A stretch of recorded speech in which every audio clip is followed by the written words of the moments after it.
প্রকৃতির নিয়মগুলো জানা।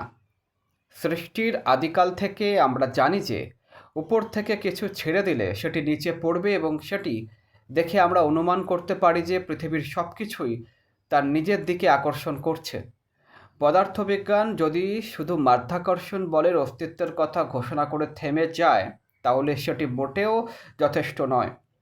একটি নির্দিষ্ট ভরের বস্তুকে অন্য নির্দিষ্ট ভর কতটুকু বল দিয়ে আকর্ষণ করে এবং দূরত্বের সাথে সেটি কিভাবে পরিবর্তিত হয়, সেটি নিখুঁতভাবে না জানা পর্যন্ত এই জ্ঞানটুকু পূর্ণ হয় না।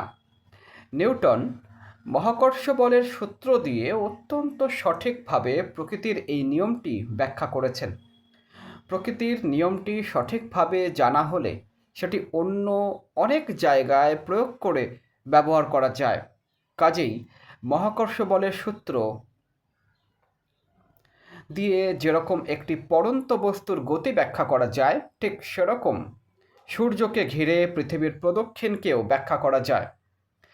প্রকৃতির এই নিয়মগুলো সঠিকভাবে জানার জন্য বিজ্ঞানীরা সেটি যেরকম যুক্তিতর্ক দিয়ে বিশ্লেষণ করেছেন, ঠিক সেরকম ল্যাবরেটরিতে নানা ধরনের পরীক্ষা নিরীক্ষাও করে যাচ্ছেন।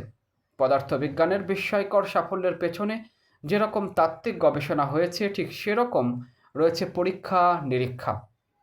এই দুটি ভিন্ন ধারায় গবেষণা করে প্রকৃতির নিয়মগুলো খুঁজে বের করা পদার্থবিজ্ঞানের মূল উদ্দেশ্য।